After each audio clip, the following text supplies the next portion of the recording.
दंगल express channel को subscribe करिए। Hello.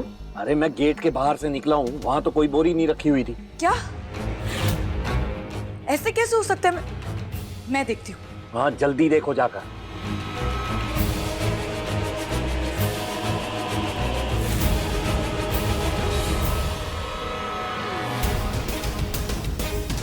चंदा, वो पीछे वाली गेट में ना मैंने एक बोरी रखवाई थी जिसमें सारी सड़ी सब्जियां थी, वो फेंकने वाली बोरी थी।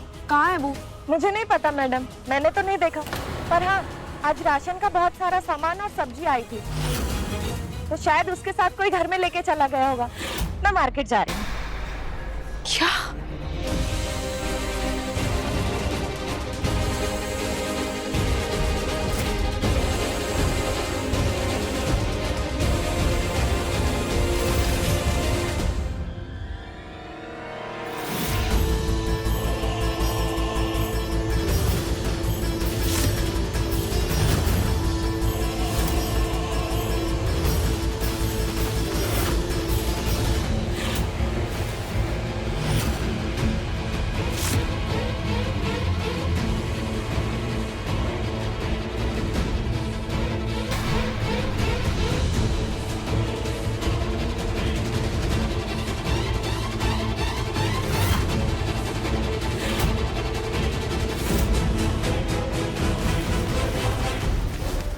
अब मैं क्या करूं? रुको आराधना।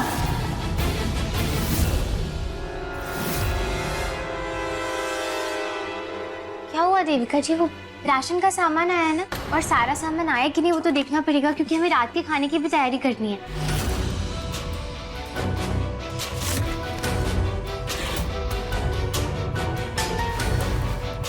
अब तो लाश इन आखिरी 2 बोरियों में से एक में ही होगी।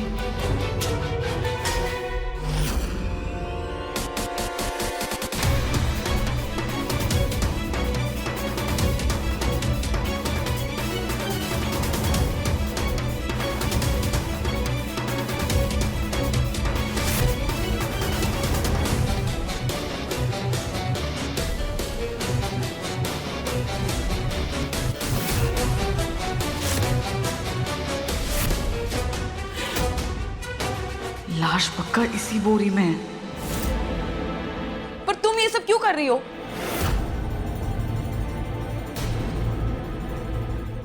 मेरा मतलब ये है कि अब तुम इस घर की बहू बन चुकी हो, एमडी की वाइफ बन चुकी हो तुम, तो तुम्हें ये सब करने की क्या जरूरत है? ये खाना बनाना, ये सब चेक करना, अरे ये सब तो वो जलेबी भी कर लेगी ना। मैं तो कहती हूँ तुम ये सब छोड़ो और डिनर के पहले आराम कर लो। चलो चलो चलो, ये सब छोड़ो, चलो आज। आराधना क्यों छोड़े ये सब?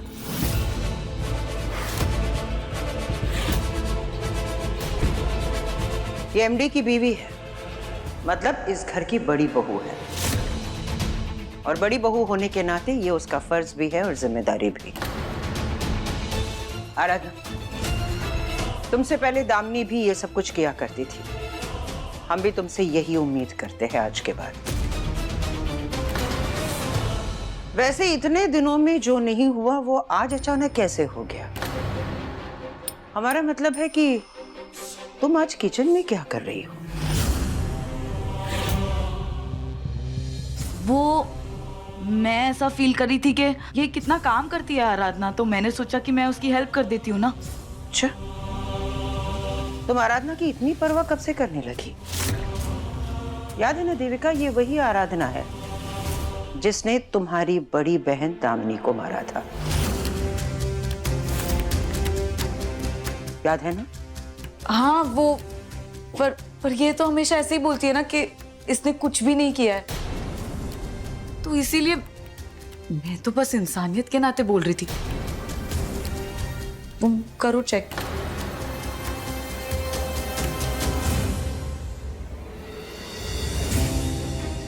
जो तुम कर रही थी आराधना वो करो।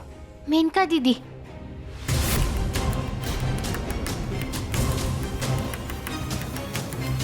नहीं दीदी, मैडम, मेनका मैडम, वो मैं कुछ दिनों से देख रही हूँ कि आप मेरा बहुत साथ दे रही हैं, लेकिन पहले तो आप मुझे बिल्कुल भी पसंद नहीं करती थी ना। फिर अब ये सब क्यों? मुझे ये समझ नहीं आ रहा है। मैं अब भी तुम्हें पसंद नहीं करती, क्योंकि तुम बहुत अच्छी तरह से जानती हो कि तुम क्या हो और हमारे भाई क्या है। हमारे भाई की बीवी बनने की तुम लायक ही नहीं हो। कहां वो और कहां तुम। पर कई दिनों से हम देख रहे हैं कि हमारा जो भाई है ना, वो दर से गुजर रहा है। पर जब से तुम आई हो, तुम बार बार एक ही बात कह रही हो कि वो औरत दामिनी नहीं थी। तो ये सच अब सबके सामने आना ही चाहिए, ताकि हमारे भाई को थोड़ा सा सुकून मिले। सिर्फ और सिर्फ इसलिए हम तुम्हारा साथ दे रहे हैं, समझी तुम?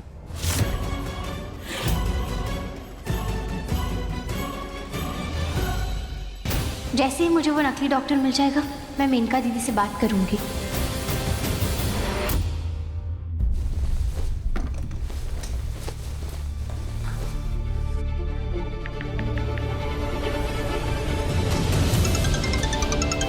हेलो। हेलो प्रशांत, वो बोरी ना वापस किचन में आ गई है। क्या? और आराधना वहीं पे है, वो कभी भी ना बोरी को खोल सकती है। लाश फिर से घर के अंदर पहुंच गई?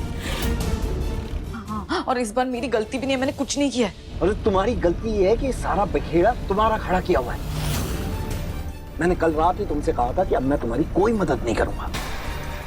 इस सुबह इस लाश को ठिकाने लगाना मेरी तुम्हारे लिए आखिरी मदद थी। अब मैं तुम्हें साफ बता रहा हूँ, आगे से मैं ना तो तुम्हारी कोई मदद करना चाहता हूँ और ना करूंगा। हेलो प्रशांत, तुम्हें ना मेरी मदद करनी पड़ेगी, तुम्हारे पास और कोई ऑप्शन नहीं है, ठीक है ना? अगर वो पूरी खुल गई और लाश फैमिली के सामने आई, अगर मैं फंसी ना तो मैं तुम्हें भी नहीं छोड़ूंगी, उतना याद रखना तुम। मैं जाके सबको बता दूंगी कि एमडी और उसके बेटे को तुम कैसे मारने की कोशिश कर रहे हो। अच्छा ठीक है ठीक है। अगर लाश घर के अंदर है तो हमारे पास एक ही रास्ता है। क्या? हमें घर वालों का ध्यान भटकाना पड़ेगा।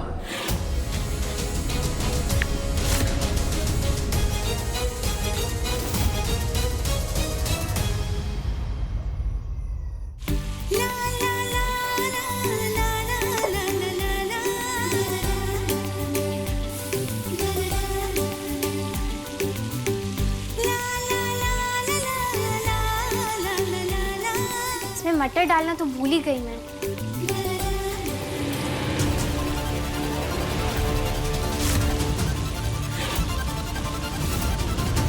आराधना, केक कटिंग का टाइम हो गया है, जल्दी आओ।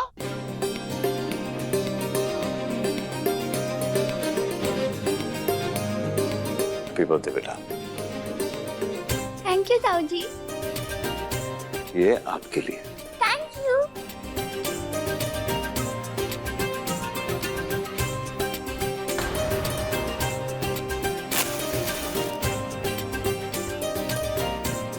चलो बेटा, केक कट करें। हैप्पी बर्थडे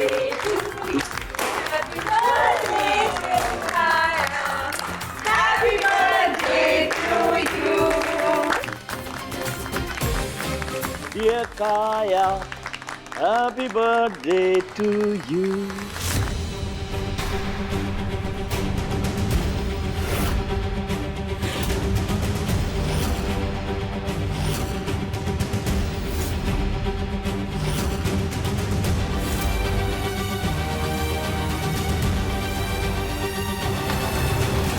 क्या क्या कर रहे हो?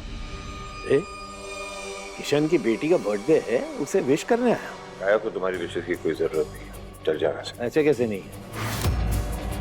भतीजी है मेरी, फूफा हूं मैं उसका। मुझे तो आना ही था। काया बिटिया, तुम्हारा गिफ्ट। थैंक यू फूफा जी। प्रशांत कल ही तो यहाँ था, फिर अचानक आज क्यों आ गया?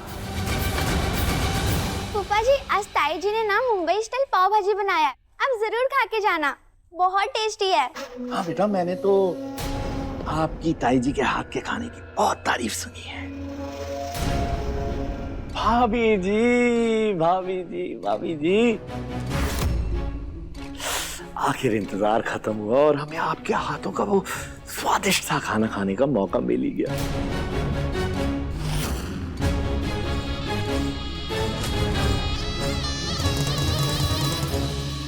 अगर बर्थडे विश कर दिया हो तो यहाँ से दफा हो जा। ओ माधव सेठ, अपनी बड़ी बहन के पति से बात करने का ये कौन सा तरीका है भाई? इस घर का दामाद हूं मैं, तुम मुझसे इस तरह से बदतमीजी से बात नहीं कर सकते हो। मैं तुमसे बात ही नहीं करना चाहता। चलो निकलो।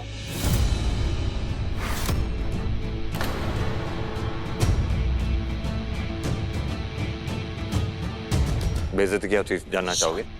प्रशांत, आज तुम बिना बताए आए हो। अगर तुम मुझे बताते तो मैं माधव से। अरे मेनका, तुम हर वक्त अपने भाई का साथ क्यों देती रहती हो? देख नहीं रही हो कैसे बात कर रहा है मुझसे? इस घर में सबको इज्जत मिलती है, सिर्फ मुझे नहीं। क्यों भाई? आर्यन और शिवानी का बाप हूं मैं, और इस घर में मुझे भी उतनी इज्जत मिलनी चाहिए जैसे कि सबको मिलती है। और बदतमीजी बर्दाश्त नहीं करूंगा मैं।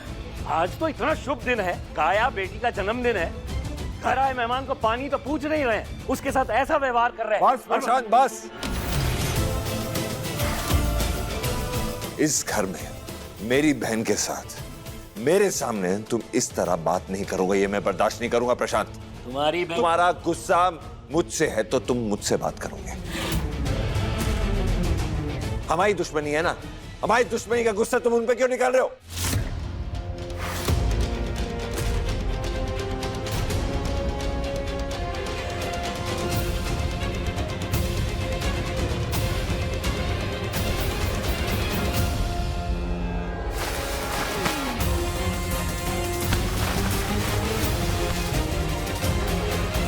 अरे तुम्हारी बहन मेरी पत्नी है, और अपनी पत्नी से मैं कैसे बात करूं और कैसे ना करूं ये बताने वाले तुम कोई नहीं होते हो।